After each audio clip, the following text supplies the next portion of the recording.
ওই জন্য গরু চড়াতে চড়াতে আমার বিরক্ত লেগে গেছে, তাই আমি সরকারি চাকরি করতে চাই।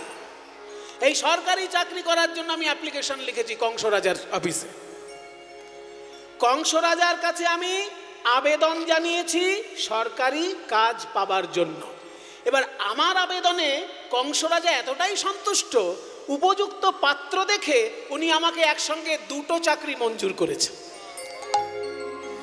বলে আজকাল এই চাকরির আকাল, ঘুষ দিয়েও আজকাল চাকরি পাওয়া যাচ্ছে না। কি বাবা, সবাই ঘুষ রেডি রেখেছে, মোটা মোটা বান্ডিল, বললেই ঘুষ দিয়ে দেবে, কিন্তু ঘুষ দিয়েও আজকাল চাকরি পাওয়া যাচ্ছে না, এমন একটা পরিস্থিতি তৈরি হয়েছে।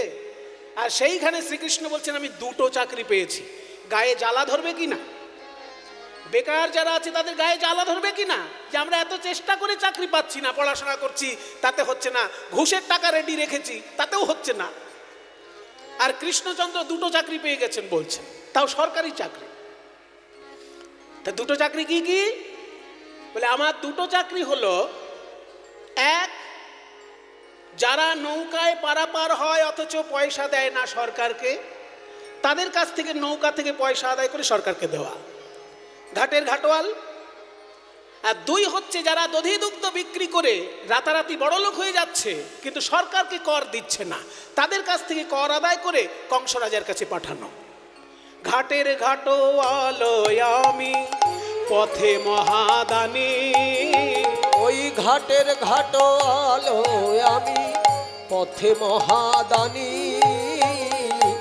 তোমায় দান দিতে হবে শোনো বিনোদিনী, তোমায় দান দিতে হবে শোনো বিনোদিনী। ওই সর্বনাশ, আমরা এতদিন যাকে রাখাল ছেলে বলে চিনতাম, যাকে আমরা অবজ্ঞা করতাম, সে রাতারাতি কংসরাজার কাছে চাকরি পেয়ে গেল, একেবারে সরকারি অফিসার। আমার তখন গা কাঁপছে রে ললিতা। এই ট্যাক্সের অফিসার মানে কর আদায়কারী রাজ কর্মচারী দেখে আমার তো গা কাঁপছে। ওই ওই দানি দেখি, দানি দেখি কাঁপিছে,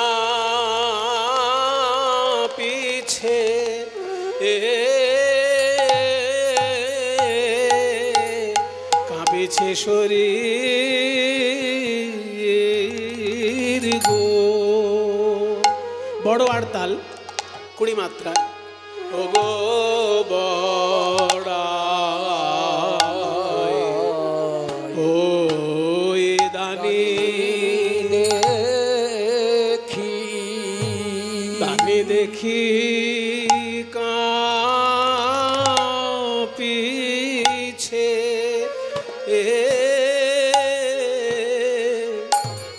কাঁপিছে শরীর গো। ও গো বড়া ওই দানে আমি কেন ঘরের বাহির বাহির হলাম, কাজ তো ভালো করি না গো আমি কেন কেন ও গো মরি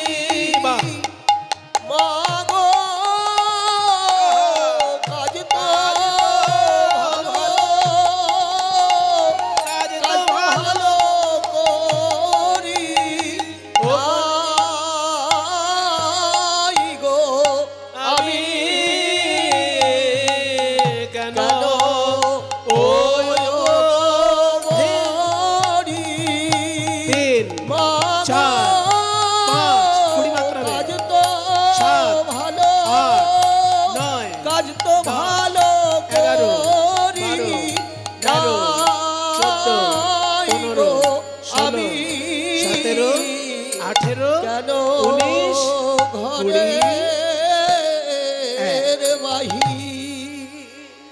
এইগুলো হচ্ছে আমাদের কীর্তন গানের অলংকার। আজকাল কীর্তন জগতের খুবই দুর্ভাগ্য যে এইসব আসল কীর্তনগুলো আমরা সরিয়ে রেখে যা তা কথা কীর্তনের আসরে শুনছি, আর যা তা গানও আমরা কীর্তন আসরে শুনছি। এটা আমাদের বড় দুর্ভাগ্যের বিষয়। রবীন্দ্রনাথ যে কীর্তন শুনে কীর্তনকে শ্রেষ্ঠ সঙ্গীত বলেছিলেন, আজকে যদি উনি আসরে একবার শুনে বেড়াতেন হয়তো ঘেন্না করতেন। কারণ যে কীর্তন রবীন্দ্রনাথ শুনে কীর্তনকে শ্রেষ্ঠ বলেছেন, সেই কীর্তন যদি পরিবেশন করতে হয় তাকে 5টা বিষয় জানতে হবে। প্রথম কথা, 108টা তালে কীর্তন হয়, সেই 108টা তাল কি কি সেটা জানতে হবে। দ্বিতীয় কথা, 6 রাগ 36 রাগিনীকে অনুসরণ করে কীর্তন হয়, সেই 6 রাগ 36 রাগিনী কি কি তাকে জানতে হবে। তৃতীয় কথা, বৈষ্ণব রসশাস্ত্র অনুসরণ করে কীর্তন গান হয়, বৈষ্ণব রসশাস্ত্র কি সেটা জানতে হবে।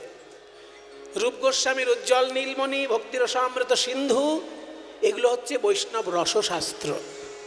তৃতীয় কথা, বৈষ্ণব দর্শন অনুসরণ করে কীর্তন গান হয়, বৈষ্ণব দর্শনটা কি তাকে জানতে হবে। এটা জানতে গেলে জীব গোস্বামীর ষট সন্দর্ভ এবং শ্রীমদ্ ভাগবতের টিকা টিপ্পণী তাকে জানতে হবে। তারপরে বৈষ্ণব পদাবলী সাহিত্যের তো বিরাট ভাণ্ডার, প্রায় 12,000 বৈষ্ণব পদাবলী আছে। সবগুলো এখন পাওয়া যায় না প্রিন্টেড আকারে, কিন্তু প্রায় 1000 খানেক বৈষ্ণব পদাবলী কীর্তনের আসরে গাওয়া হয়ে থাকে। সেগুলো সম্পর্কে জানতে হবে, তবে তো কীর্তনটা পরিবেশন করলে এবং অভিনয় দিয়ে নৃত্য দিয়ে সেটাকে পরিস্ফুট করে তুলতে হবে, তবে পূর্ণাঙ্গ কীর্তন, যেটা রবীন্দ্রনাথ ঠাকুর শুনে সর্বশ্রেষ্ঠ সঙ্গীত বলেছিলেন।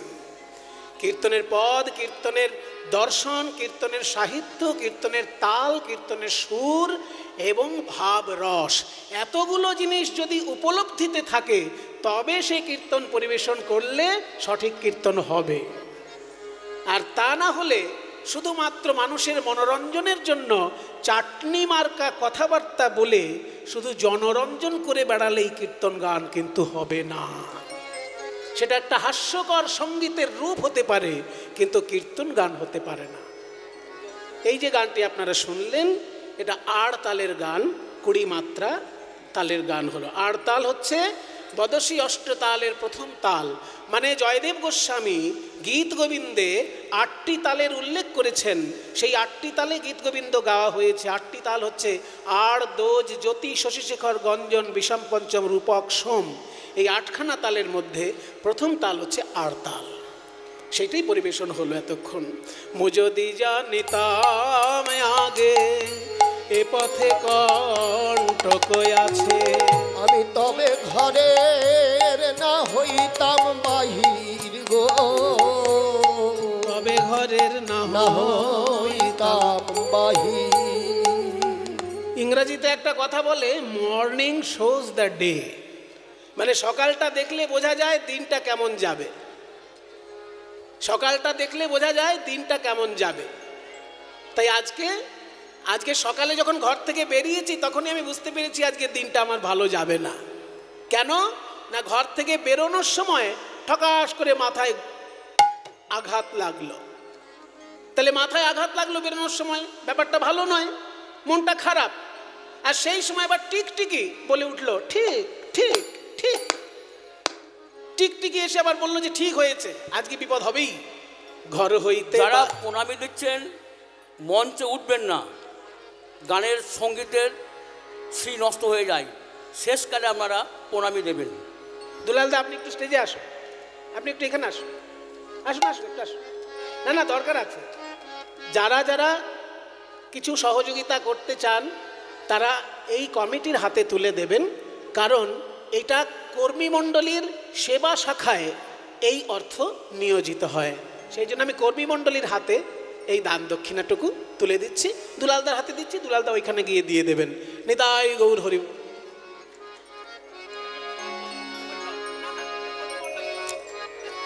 ঘর হইতে বাহির আইতে ও চালো ঠেকিল মাঠে হাঁচি জেঠি না গো নিলাম বাধা গো, যেমন হরিণী পালাইয়া যাইতে ঠেকিল ব্যাধের হাতে।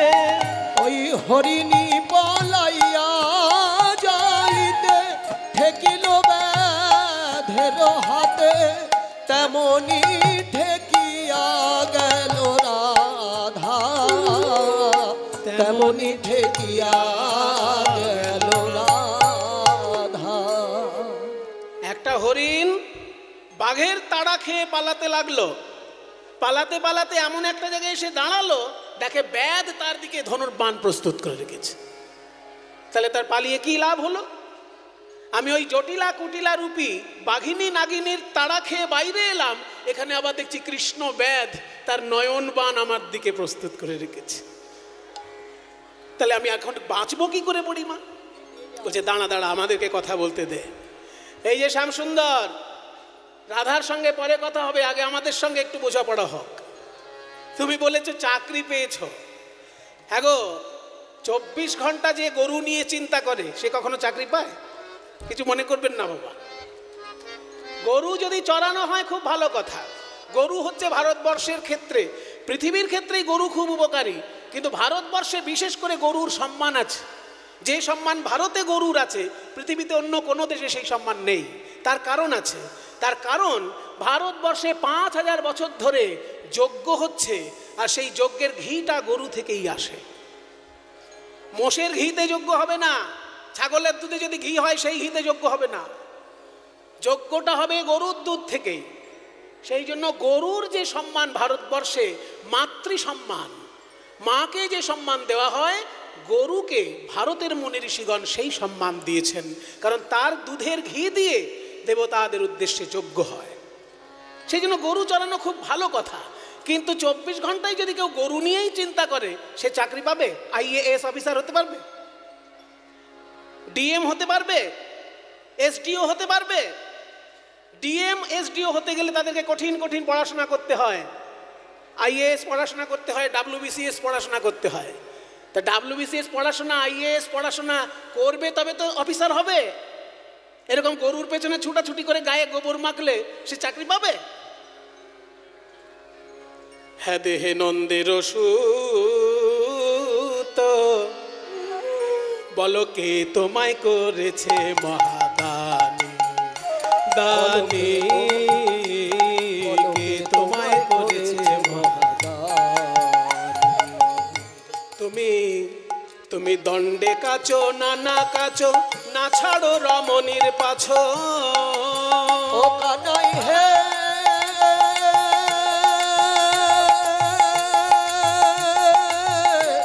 দাঁড়াও, কাছো মানে কি? বৈষ্ণব পদাবলীর ভাষা সম্পর্কে সচেতন না হলে উল্টো পাল্টা ভাববেন। কিন্তু আমি বলছি দণ্ডে কাছো নানা কাছো, এটা শুনে যদি কেউ জানলার কাঁচ ভাবেন, সর্বনাশ। কাঁচ মানে এখানে জানলা দরজার কাঁচ নয়, কাঁচ মানে এখানে বেশভূষা। দণ্ডে কাচো নানা কাচো মানে এক দণ্ডের মধ্যে, অর্থাৎ 24 মিনিটের মধ্যে তুমি নানা রকম পোশাক পাল্টাচ্ছ। সকালে একরকম পোশাক, দুপুরে একরকম পোশাক, সন্ধ্যাবেলা একরকম পোশাক। মেয়েদের মন ভোলানোর জন্য যারা দিনরাত পোশাক পাল্টে বেড়ায়, তারা আর যাই হোক চাকরি পায় না। তুমি দণ্ডে কাছো নানা কাছো, না ছাড়ো রমণীর পাছো। দণ্ডে কাছো নানা কাছো, না ছাড়ো রমণীর পাছো। আবার বুঝাইলেও না বুঝো হিতবাণী, হে কানাই বুঝাইলেও না বুঝো হিতবাণী, হে কানকে তোমায় করেছে মহাদানী। হে দেহে দ্বন্দ্বের সুর, কে তোমায় করেছে মহাদানী। গরুর রাখাল সারাক্ষণ গরুর পেছনে হর হট, এই বাঁয়ে যা ধবলি শ্যামলি, শুধু গরুর নাম মুখস্থ আছে। বলো তো ভারতবর্ষের রাজাদের নাম কি? ভারতবর্ষের 50 জন রাজার নাম পরপর বলতে পারবে? রাজাদের নাম মনে নেই, গরুর নামগুলো মুখস্থ আছে। রাখালো বর্বর জাতি ধেনু রাখো দিবারাতি রাখাল বর্বর জাতি ধেনু রাখো দিবারাতি। যারা ইতিহাস পড়ে তাদের রাজাদের নাম মুখস্থ থাকে, থাকে না বাবা? বাবার হইল আবার জ্বর সারিল ঔষধে, এটা তো সবার মুখস্থ। বাবার মানে বাবর, হইল মানে হুমায়ুন, আবার মানে আকবর, জ্বর মানে জাহাঙ্গীর, সারিল মানে শাহজাহান, ঔষধে মানে ঔরঙ্গজেব। তাহলে রাজার নাম পরপর মুখস্থ রাখতে হয়, যারা পড়াশোনা করে তাদের থাকে। আর তোমার শুধু নাম মুখস্থ আছে, ধবলি, শ্যামলি, পিয়ালি, মঙ্গলি। রাখালো বর্বর জাতি ধেনু রাখো দিবারাতি, রাখালো বর্বর জাতি ধেনু রাখো দিবারাতি। মহিষ গোধন বৎস লইয়া, মহিষ গোধন বৎস লইয়া কুলবতী সনে হাসো। এই সিরিয়াসনেস বলে কিচ্ছু নেই। যারা বড় চাকরির পড়াশোনা করে তাদের ভেতরে একটা সিরিয়াসনেস গ্রো করে। আর তুমি তো মেয়ে মানুষ দেখলেই মেয়েদের দেখলেই যারা হি হি হি হু হু করে বেড়ায় তারা কোনোদিন চাকরি পায় না। কুলবতী সনে হাসো ইথে নাহি রাজবাস, কুলবতী সনে হাসো ইথে নাহি লাজবাস। এখনই কংসের দিব কইয়া হে কানাই, এখনই কংসের দিব কইয়া হে কানাই। কে তোমায় করেছে মাতা, হে দেহে নন্দের কে তোমায় করেছে মহাতা। সাবধান সাবধান, জাত নিয়ে একদম কথা বলবে না। আমি গরু চড়াই বলে আমি কি মানুষ না? গরু চড়াই বলে তুমি আমাকে রাখাল একবারে বর্বর জাতি বলে দিলে? শোনো রাধারানী, আমি যদি বর্বর জাতি হই তাহলে তোমার বাবা বৃষভানু রাজা কি করেছে? বৃষভানু নামটা পড়ে দেখো ভালো করে, ভানুর আগে কি আছে? হ্যাঁ, রাধারানীর বাবার নামটা কি? বৃষভানু রাজা। তাহলে ভানুর আগে কি আছে? তাহলে গরু বাছুর নিয়ে তো তোমাদেরও একেবারে জাত ধর্ম কুল ধর্ম গরু বাছুর নিয়ে, আর আমাকে বলছো রাখাল জাতি। কি কহিলে সুধামুখী, কি কহিলে, আস্তে আস্তে, আমি মাঠে ধেনু রাখি, কি কহিলে সুধামুখী, আমি মাঠে ধেনু রাখি। এই যে পুরুষে সকলি শোভা পায়, ও গো রাধে পুরুষে সকলি শোভা পায়। ও গো রাধে রাজারও নন্দিনী হয়ে দধির পশরা লয়ে, রাজার নন্দিনী হয়ে দধির পশরা লয়ে হাটে মাঠে কেঁধে বেড়ায়। ও গো রাধে হাটে মাঠে। বাবার নাম বলছে রাজা বৃষভানু, আর ওদিকে এমন বাড়িতে বিয়ে দিয়েছে যে তারা মাথায় দধি দুগ্ধ দিয়ে হাটে পাঠিয়ে দিয়েছে। হাটে যারা বিক্রি করে দধি দুগ্ধ, সে কখনো বলে আমি রাজকন্যা? আমরা স্বপনেও তো শুনি নাই রাজার মেয়ে দধি বেচে, স্বপনেও তো শুনি নাই। রাজার মেয়ে দধি বেচে, দহিলে দহিলে বলে, খেয়াল করুন কথাটা, দহিলে দহিলে বলে না হিন্দি ভাষী যারা, এ বাবু দহিলে, বাবু দহিলে। তা তুমি তো মুখে বলছো দহিলে, আর ওই কথা বলে জানো আমায় দহিলে দহিলে দহিলে দহিলে আমার মন প্রাণ জ্বলে যায় দহিলে। শোনো, আর একটা কথা শুনবে, চাকরি পেতে হয় পড়াশোনা করে, পড়াশোনা করে চাকরি পেতে হয়, বুদ্ধি থাকলে সে চাকরি পায়। বলে তোমার বুদ্ধিই বা কি আছে? কোন গুণে বেধি তোমায় দানি করেছে, তোমায় দানি করেছে, তোমায় দানি করেছে, বলো কোন গুণে বলো তোমায় দানি করেছে। রূপেতে ভ্রমরা গুণে ননি চোরা, রূপেতে ভ্রমরা গুণে ননি চোরা, ধনেতে ধবলি বসতি আছে, রূপেতে ভ্রমরা গুণে ননি চোরা, ঘন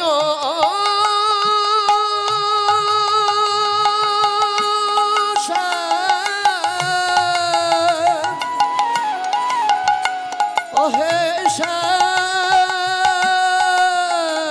বাঁকা শ্যাম, তুমি রূপেতে ভ্রমরা গুণে ননি চোরা, ধনেতে ধবলি বসতি গাছে।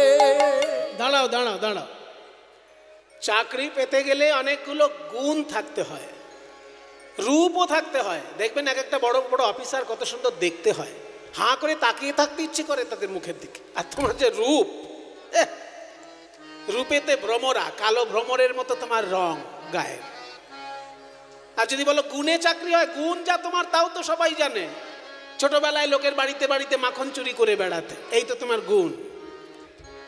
আর যদি বলো ঘুষ দিয়ে চাকরি পাওয়া যায়, সেই ঘুষ দেবার ক্ষমতা তোমার আছে। সম্পত্তি বলতে তো কয়েকটা রোগা রোগা গরু, ধনেতে ধবলি। আর বাড়ি ঘর ভালো নেই বলেই তো গাছে বসে বাঁশি বাজাও, বসতি গাছে। যিনি পোড়াকাষ্ঠ বরণ উৎকৃষ্ট বচন সুমিষ্ট জানা আছে। কিছু মনে করবেন না, কেউ যদি ফর্সা হয় তাকে যদি বলা হয় তুমি কি ফর্সা গো, তার খুব আনন্দ হয়।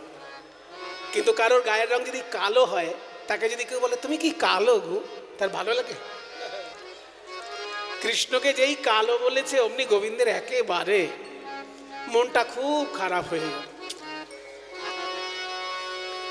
আমায় কালো বলো না,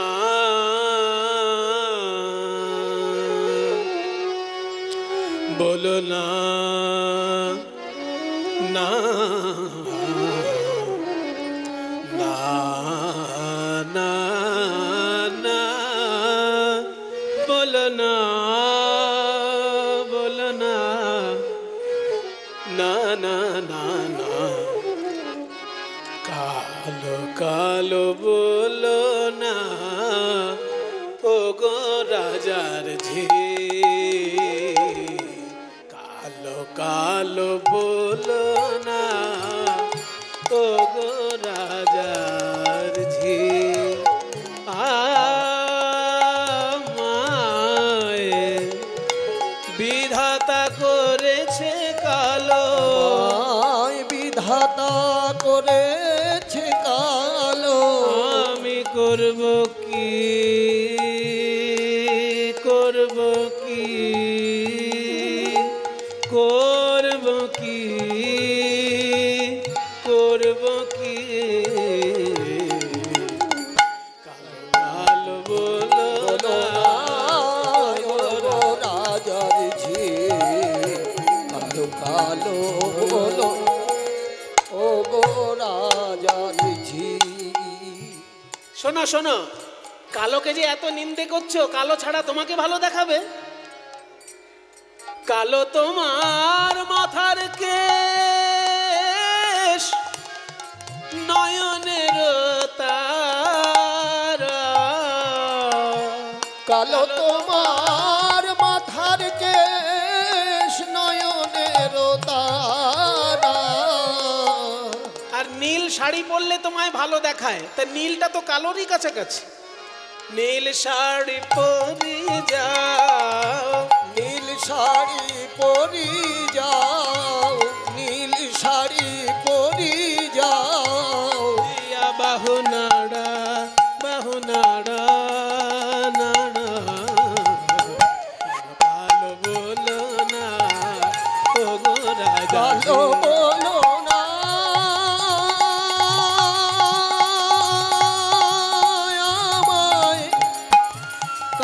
বলো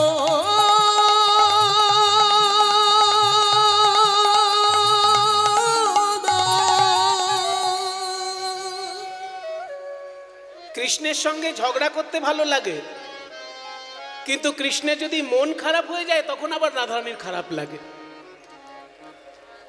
তাই বলছে এই ওরকম ভাবে বলিস না, ওরকম বলিস না। ও কত টাকা চাইছে বল, আমি তো রাজার মেয়ে, আমার কোনো অভাব নেই, যা বলছে দিয়ে দেব। হ্যাঁ, আমাদের রাজনন্দিনী বলেছেন যত টাকা তোমার লাগবে দিয়ে দেবে, বলো কত চাই তোমার। আচ্ছা কর দেবে তাহলে? হ্যাঁ দেব। দধি দুগ্ধ ঘৃত ঘোল এগুলোর জন্য কোনো কর লাগবে না, কারণ ওগুলো আমি খেয়ে নেব। সরকারি অফিসার হয়ে যদি ঘুষ না খায় তাহলে মানায় নাকি? ওই জন্য ওগুলো আমি খেয়ে নেব, ওগুলোর জন্য কোনো ট্যাক্স দিতে হবে না। কি বললেন? ওই দধি দুগ্ধ ঘৃত ঘোল চাই না, ওগুলো আমি খেয়ে নেবো। বলে খেয়ে যদি নাও তাহলে আবার ট্যাক্স কিসের? বলে এগুলো আমি খাবো আর কর নেব যেগুলো গয়না পড়েছে ওইগুলোর জন্য, ওই গয়নাগুলোর জন্য কর নেব। বলে কত টাকা কর লাগবে গয়নার জন্য? এক এক করে বলছি। এই কাগজ নাও, কলম নাও। ও সুন্দরী শুনিয়া না শুনহিত বাণী, তুমি জানো না গোবিন্দ পথে দানি, জানো না গোবিন্দ পথে দানি, তুমি জানো না গোবিন্দ পথে দানি, জানো না গোবিন্দ পথে দানি।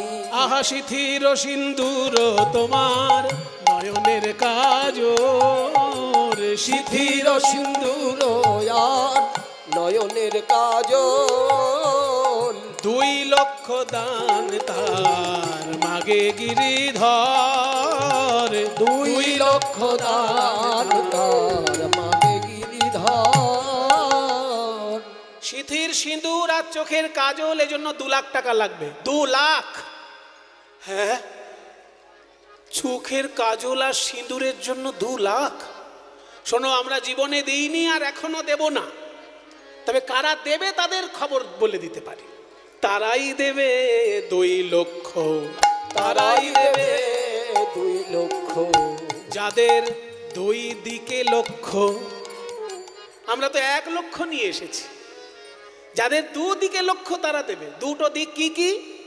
যাদের 2 দিকে লক্ষ্য, যারা কৃষ্ণও চায় বিষয়ও চায়, যাদের 2 দিকে লক্ষ্য, কৃষ্ণ চায় বিষয় চায়, তারাই দেবে 2 লক্ষ। তাহলে ঠিক আছে, কানের দুল, কানের দুল হিরে দিয়ে তৈরি কানের দুল, কর্ণের কুণ্ডল গলে গজমতি হার, গজমতি হার। 4 লক্ষ দান তার করিলাম নির্ধার, করিলাম নির্ধার। কানের দুল আর গলার গজমতি হার, এর জন্য 4 লক্ষ টাকা কর। হ্যাঁ, 4 লাখ আমরা দিইনি, তবে কারা দেবে জানো? তারাই দেবে 4 লক্ষ, তারাই দেবে 4 লক্ষ, যাদের 4 দিকে লক্ষ্য, যাদের 4 দিকে লক্ষ্য, ধর্ম অর্থ কাম মোক্ষ, যাদের 4 দিকে লক্ষ্য, ধর্ম অর্থ কাম মোক্ষ, তারাই দেবে 4 লক্ষ। বৈষ্ণব দর্শন অনুসারে ধর্ম অর্থ কাম মোক্ষ এই 4টের ঊর্ধ্বে হচ্ছে প্রেমের স্থান। সেই জন্য প্রেমকে বলা হয় পঞ্চম পুরুষার্থ কৃষ্ণ প্রেম।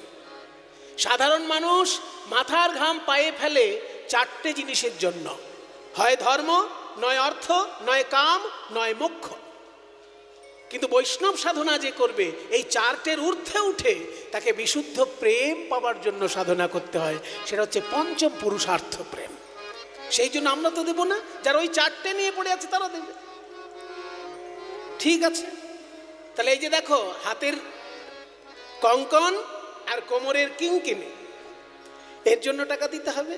করের কঙ্কন আর কোটির কিঙ্কিনি, 6 লক্ষ দান মাঝে দানি শিরোমণি। হাতের কঙ্কন আর কোমরের কিঙ্কিনির জন্য 6 লক্ষ টাকা।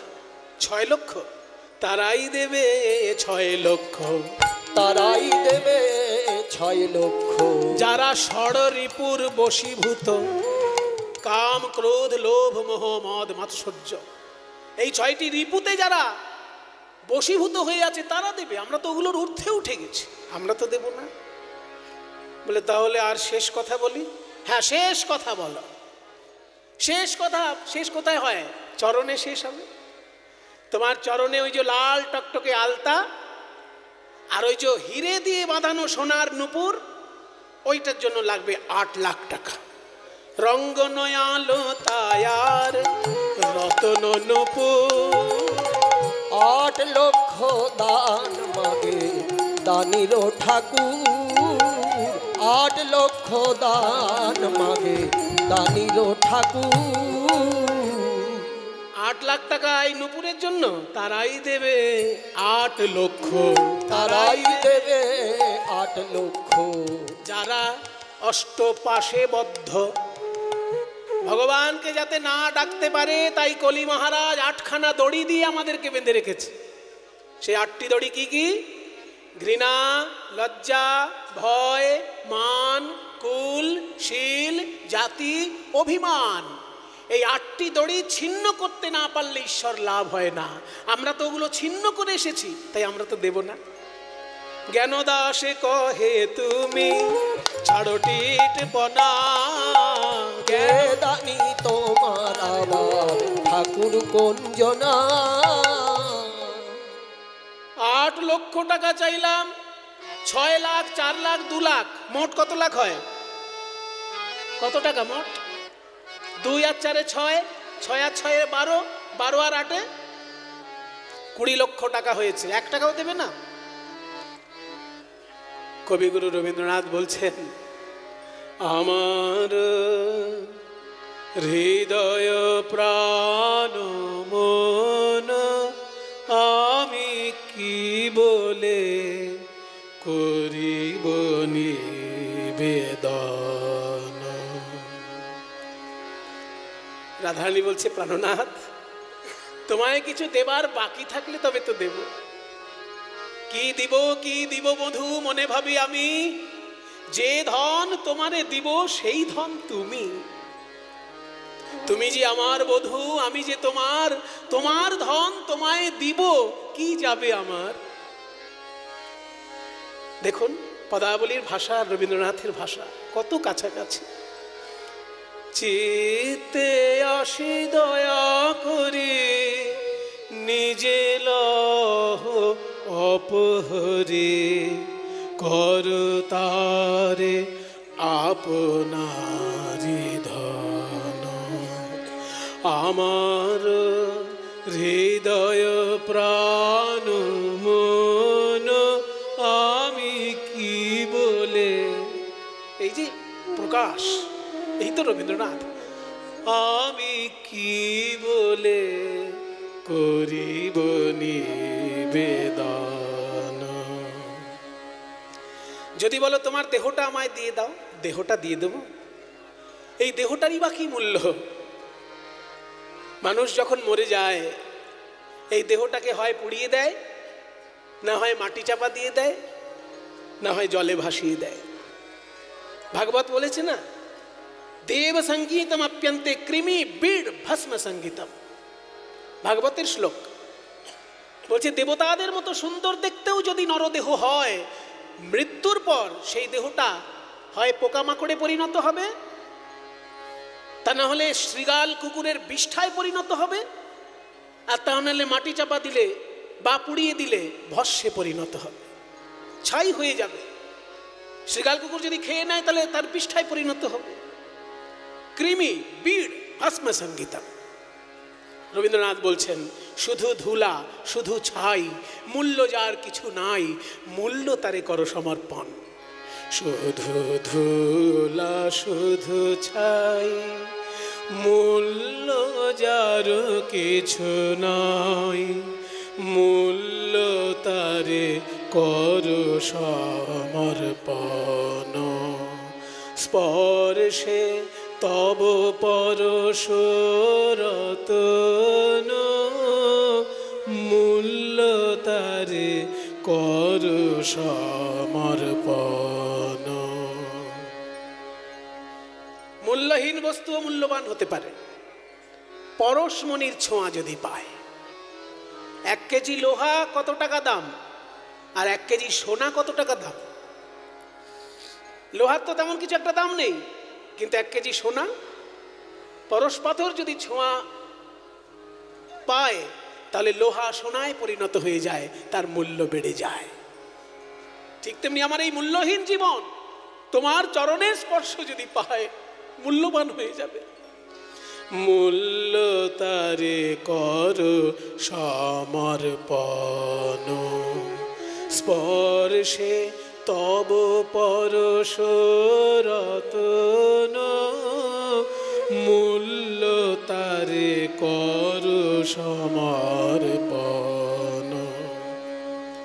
যেদিন তোমার চরণের ছোঁয়ায় আমার এই মূল্যহীন জীবন মূল্যবান হয়ে যাবে, সেদিন আমি ডেকে ডেকে সবাইকে বলবো, ওরে আমি এমন একজনের কৃপা পেয়েছি যার ছোঁয়া পেয়ে আমার মূল্যহীন জীবন মূল্যবান হয়ে গেছে, তোরাও তাকে ডাক। তোমারই গৌরবে যাবে আমার গৌরব হবে, সব তবে দিব বিসর্জন।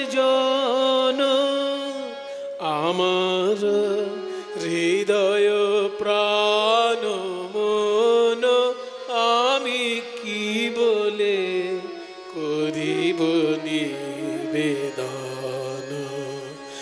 আমার হৃদয় প্রাণ মন কি বলে করিব নিবেদন।